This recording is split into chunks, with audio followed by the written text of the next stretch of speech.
Greetings, greetings, greetings. Hope you're all enjoying this day. Oh my goodness, what a day it is. So I'm checking in quickly because I wanted to check in on the 9-day calendar and see when the new moon is happening. Guess when the new moon is happening? Well, it happened yesterday. Is that right? Pause. Yes, today is the first day of the new moon. It is November 11th. So it is technically, we have it as the 11th month, but it's named for the 9th, Nov, which is 9.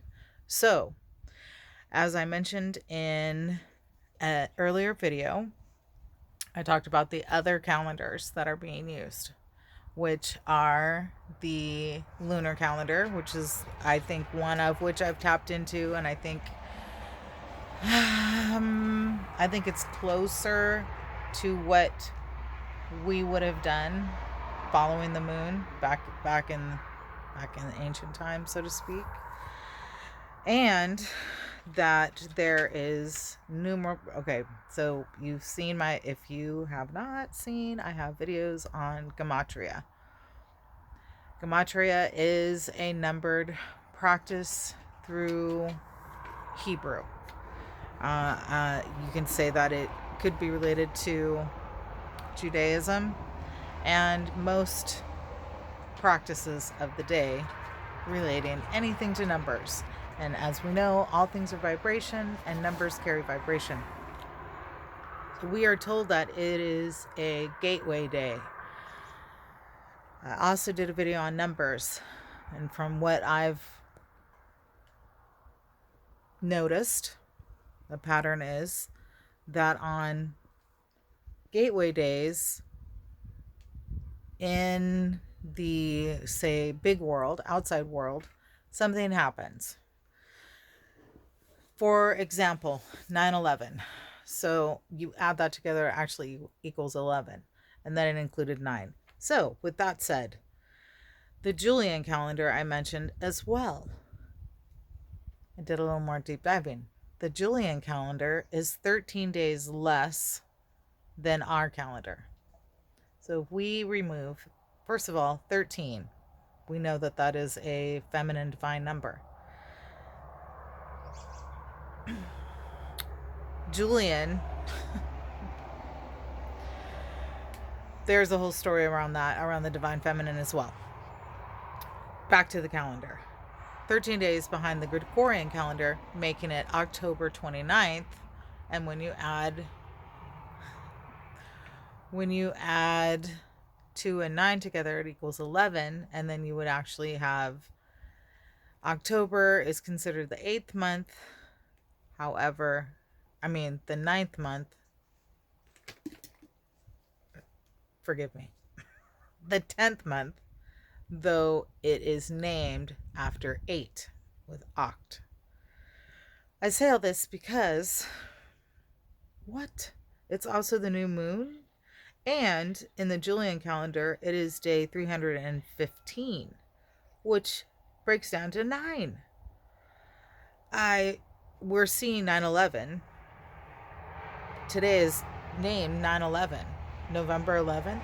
The name is 9/11 technically. So when it comes to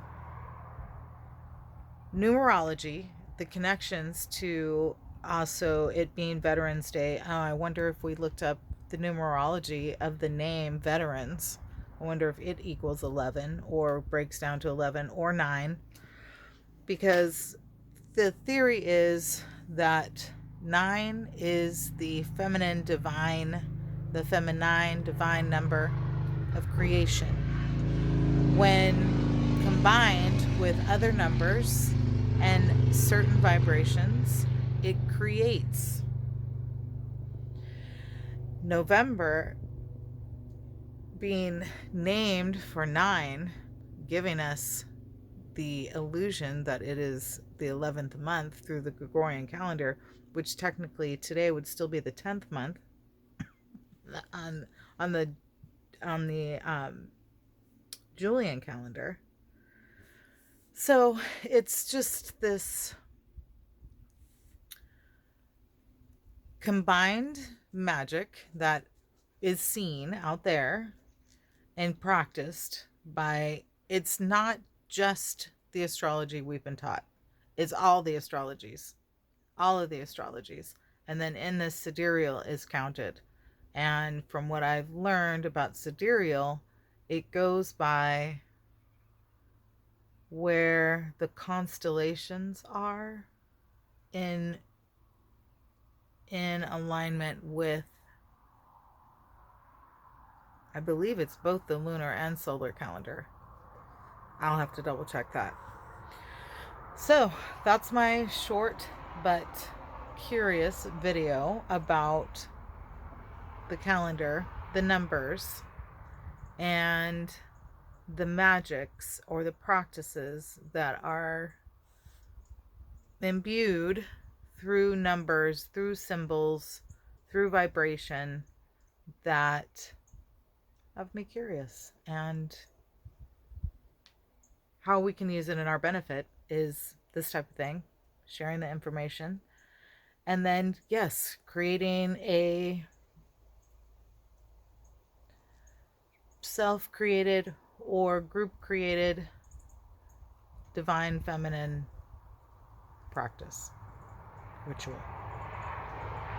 Or not. Sunbathing. Sunbathing counts. Sunbathing counts. Grounding counts. Taking a nap counts. Writing, being creative, all of that is considered a type of creation and imbues into this magical gateway of many gateways, so to speak. Thanks for joining. Until next time.